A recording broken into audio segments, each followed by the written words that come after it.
Bueno, no queda prácticamente nada para el 25 de mayo, el próximo miércoles es exactamente. Muchos lo van a tomar para descansar y muchos otros, ¿por qué no?, para tomar de alguna manera las tradiciones de aquella época, ni hablar en los platos, ¿no? Bueno, vamos a averiguar cuán costumbristas somos justamente los argentinos, que de todo aquello que se comía y se tomaba en aquella época, bueno, seguimos haciéndolo en la actualidad. Vamos a sumarlo a Daniel Balmaceda, quien es escritor, es historiador, por supuesto, y nos va a permitir trasladarnos, viajar de alguna manera hacia 1810. ¿Cómo estás, Daniel? Bienvenido.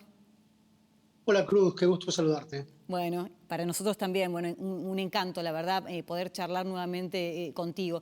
Si yo quisiera viajar de alguna manera, de forma imaginaria, por supuesto, ya la verdad que la tecnología en algún momento nos va a permitir ir para adelante y para atrás, pero eso lo dejamos para un tiempo.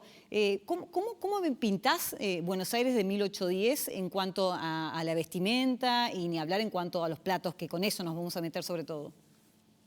Bueno, en general las ciudades del territorio eran bastante precarias. Uno tenía que acostumbrarse a andar en el barro, por lo tanto la ropa que se empleaba era bastante sencilla. De Claro. hecho, las mujeres que solían ir a tertulias o actividades llevaban un par de zapatos para la Mirá. calle, que llegaban embarrados a donde sea, y después tenían zapatos especiales para participar en la reunión. Y ya que mencionamos las tertulias, te digo cuáles eran las bebidas oficiales de las tertulias. Eran dos. Bueno, se tomaba mate y chocolate caliente. No había alcohol. No se tomaba alcohol en las reuniones familiares que empezaban a eso a las 8 de la noche y terminaban a la medianoche. El alcohol se tomaba al mediodía, porque la comida más importante hace 200 años era el almuerzo. Los almuerzos duraban aproximadamente 2 horas, 2 horas y media, y constaban de varios pasos, eran unos 6, 7 pasos de consumo. Y por supuesto, allí sí se tomaba vino, algo de cerveza, poca cerveza, sí se tomaba champán, ¿no? Dentro de, digamos, espumantes también eran muy habituales. Y el consumo de vino a la noche ya lo ibas a encontrar más bien en el café. Había pocos cafés en aquel tiempo, pero en los cafés se juntaban a jugar a las cartas, etcétera, y en las pulperías, ¿no? Ahí sí se tomaban cañas y otro tipo de bebidas. Mira, así que en las tertulias nada de alcohol, hubiese dicho, hubiese pensado absolutamente todo lo contrario, ¿no? Y en ese caso, el mate, por ejemplo, siempre como lo conocemos actualmente. Bueno, sí, digamos que hay que establecer alguna diferencia muy específica de aquel tiempo. Todo el litoral tomaba mate dulce. De hecho, Artigas, por ejemplo, una de las figuras emblemáticas de la República Oriental del Uruguay, tomaba el mate dulce. En la zona pampeana, te diría también más, y ya yéndonos para el lado de ustedes y más al norte aún, ya empezaba a hacer el mate amargo. Pero hay que reconocer que en Córdoba el consumo de azúcar era muy habitual para todo tipo de comidas. De hecho, las empanadas, las famosas empanadas calientes que quemaban los dientes, bueno, por empezar, no llegaban a las plazas de las ciudades después de una larga caminata ni calientes ni quemando los dientes, ya eran más bien tibionas las empanadas cuando llegaban a los puestos de venta. Bueno, pero en Córdoba era habitual que se les pusiera azúcar a las empanadas. ¿Por qué? Por la costumbre de otra cosa que eran los pasteles dulces de carne. Si vos me decís, si en 1810, 1820 se comían más empanadas que pasteles dulces, estás equivocada. Mirá. Porque el pastel dulce de carne, con la masa habitual de la empanada, pastelitos de carne con aceitunas o con pasas de uva o con azúcar mismo, eran más comunes el consumo de esos pasteles de carne. En la dulcería, en el momento dulce de la comida, que las empanadas que eran más bien de hojaldre. Mirá vos. Es decir, que la grieta entre mate amargo y mate dulce existió desde toda la vida. Nosotros creemos que es un invento actual, pero no, o sea, evidentemente toda la vida fue así, ¿no? en ese sentido. Y te pregunto también por el chocolate, el famoso chocolate caliente. ¿Solo era servido en tazas o uno tenía la posibilidad de, no sé, de cortar un pedacito de chocolate y también comértelo así de manera sólido? El chocolate hace 200 años no existía como una golosina, no 210 años, no sé, toda esa época, no existía como una golosina. Era simplemente para el consumo de chocolate. De hecho, lo que se hacía, por ejemplo, era cuando vos, en los cabildos, en los principales cabildos del territorio, Sí, se pedía delivery, mira, porque estos hombres estaban reunidos, no se llamaba delivery, por supuesto, están claro. reunidos, pero llamaban al fondero a que las cuentas de los cabildos muestran lo que se consumía, y de hecho, para la media mañana solían recibir fuentes de chocolate ya hecho, caliente, pero además leche aparte para los que lo rebajaban un poco más. Así Mira, que el chocolate sí siempre fue, bueno, justamente el almirante Brown en 1826 celebró un 25 de mayo, el 25 de mayo del 26, en los barcos a la vera del Río de la Plata, y le sirvió chocolate a todos los marineros, me parece de celebración. Eso se convirtió después en una costumbre de la Armada Argentina, la de tomar chocolate en 25 de mayo, y después la adoptamos todos, de allí nos viene. mira vos, qué bárbaro, qué hermosa que es la historia. Te llevo también al café porque en algún momento te leí que la forma de servir el café es totalmente distinta a la de este momento, ¿no? Lo daban vuelta, le ponían, si no me equivoco, el plato encima de la taza, una cosa así. En realidad estaba el pocillo Sí, puesto boca abajo, ajá. y el propio, digamos, el propio cliente lo daba vuelta Ah, cuando bien. venía, y le ponía, primero ponía azúcar, y ahí le servían el café con leche directamente, un café con leche, porque la verdad es que el café era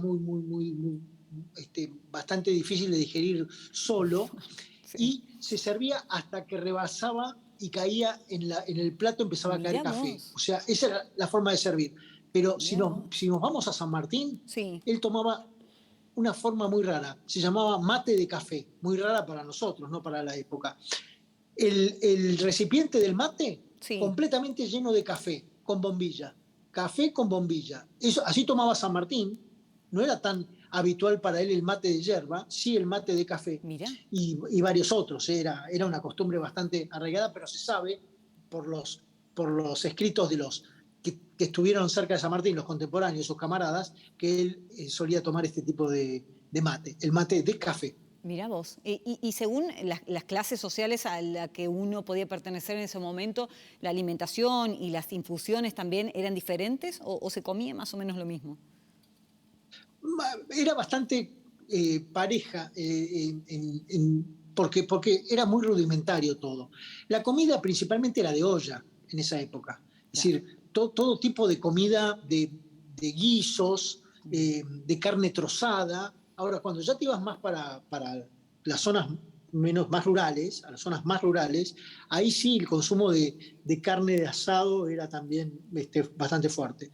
Pero casi todos comían los mismos platos. Tal vez el pescado podía ser Ujú.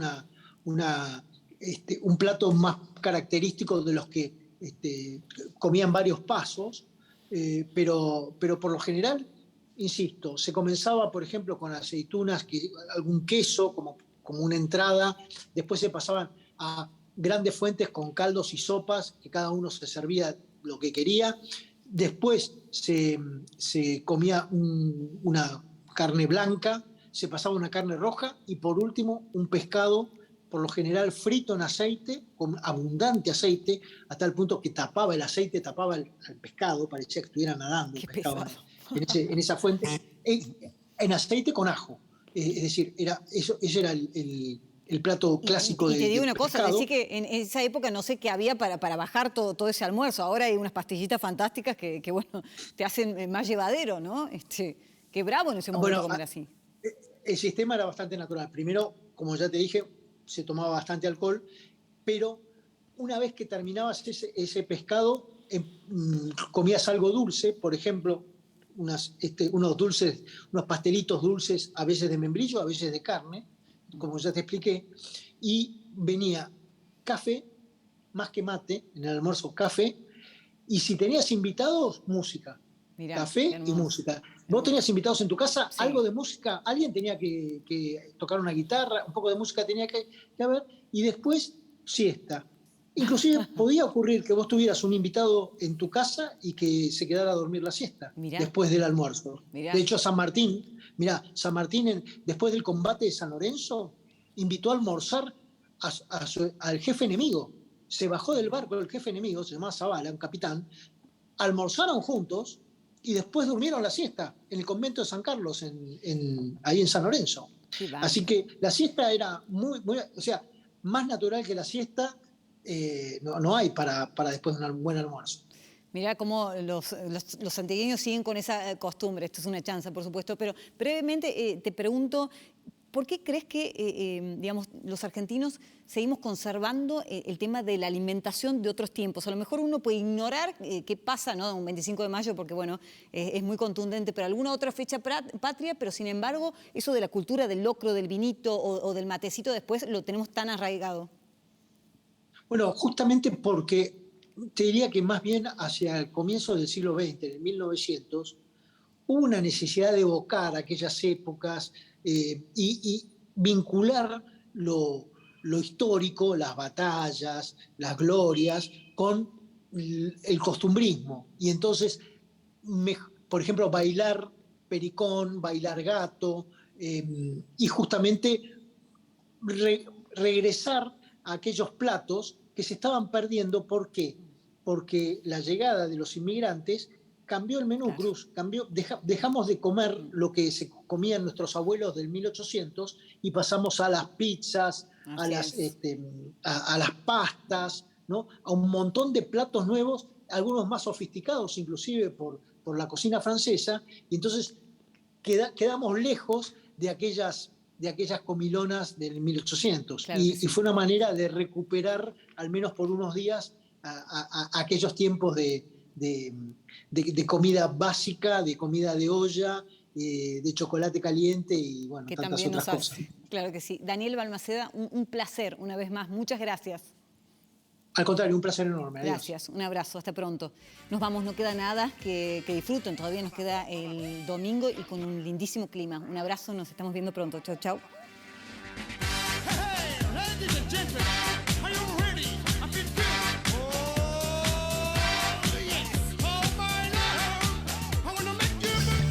¿Querés beneficios y canjear tus puntos por increíbles premios? Asociate sin cargo a Club Personal.